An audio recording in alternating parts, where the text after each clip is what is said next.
ধাৰে পিছতেৰা হৈছে নেকি? তেন্তে ঘৰৰ পৰা এতিয়াই বাহিৰ কৰি দিয়ক এইবোৰ বস্তু। আঁতৰি যাব দৰিদ্ৰতা, জিলিকি উঠিব আপোনাৰ ভাগ্য। আহকচোন তেনেহ'লে কি কি বস্তু জানি লওঁ।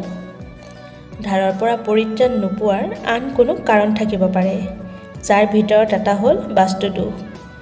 বাস্তুশাস্ত্ৰ এক অতি প্ৰাচীন বিজ্ঞান, য'ত ঘৰ, চাকৰি, ব্যৱসায় সহ অন্যান্যৰ বিষয়ে বহুতো উপায় কোৱা হৈছে। কেতিয়াবা কোনো পাৰিবাৰিক সমস্যা বা আন কোনো কাৰণত মানুহে ধাৰ ল'বলগীয়া হৈ যায়। কিন্তু ধাৰ লোৱাটো যিমানেই সহজ হয়, ইয়াক পৰিশোধ কৰাটো সিমানেই কঠিন হয়। কেতিয়াবা মানুহে ঋণৰ বোজা সহিব নোৱাৰি নিজৰ জীৱনেই ত্যাগ কৰে। এনে ঘটনা আমি বহুতো শুনিবলৈ পাওঁ, নহয়নে বাৰু?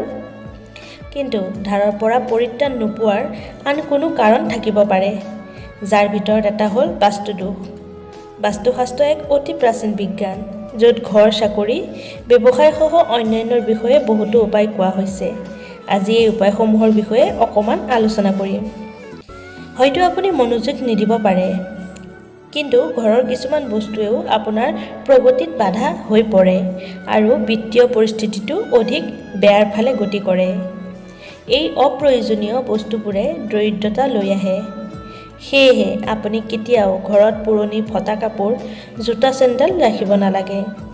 আহক আপোনালোকক সেই বস্তুবোৰৰ বিষয়ে আজি বিতংভাৱে ক'ম, যিবোৰ ঘৰত কোনো কাম নোহোৱাকৈ আপোনাৰ উন্নতিত বাধা দিয়ে। তেনেহ'লে আহকচোন জানি লওঁ। আহক জানো কি কি বস্তু ঘৰৰ পৰা বাহিৰ কৰি দিব লাগে।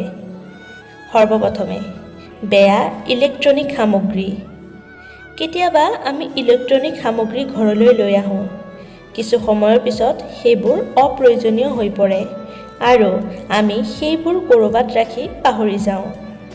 যদি আপোনাৰ ঘৰত এনে কোনো অপ্ৰয়োজনীয় ইলেক্ট্ৰনিক সামগ্ৰী আছে, তেন্তে লগে লগে ইয়াক ঘৰৰ পৰা বাহিৰ কৰি দিয়ক।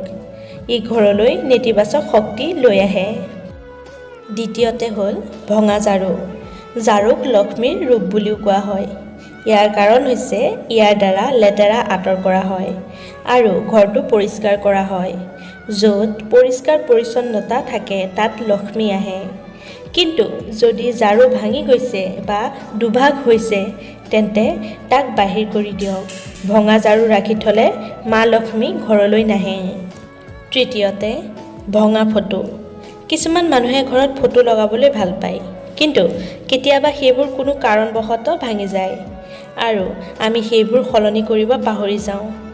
যদি আপোনাৰ ঘৰতো কোনো ভঙা চিঙা ফটো আছে, তেন্তে ইয়াক পেলাই দিয়ক। পেলাই দিয়াটোৱেই কিন্তু উত্তম। চতুৰ্থতে ভঙা বাচন। বাচন বৰ্তন পাকঘৰৰ এক গুৰুত্বপূৰ্ণ অংশ। এইবোৰতে আমি খাদ্য গ্ৰহণ কৰোঁ, কিন্তু বহু সময়ত এই বাচন শিশুৰ দ্বাৰাই হওক বা আমাৰ দ্বাৰাই হওক ভুলতে ভাঙি যায়।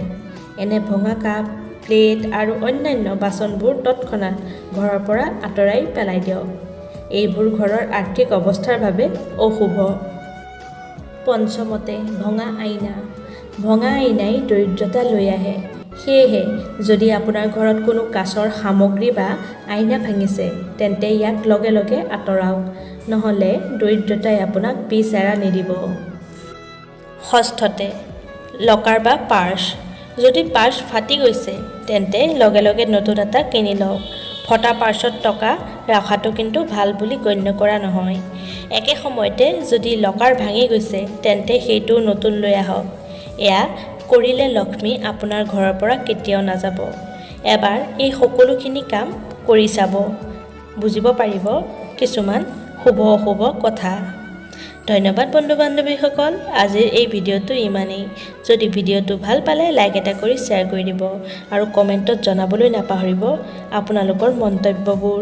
যদি ভাল পাইছে আমাৰ চেনেলটো ছাবস্ক্ৰাইব কৰি ৰাখিব। আজিলৈ আহিছোঁ, পুনৰ লগ পাম নতুন এটা ভিডিঅ'ৰ সৈতে। ধন্যবাদ।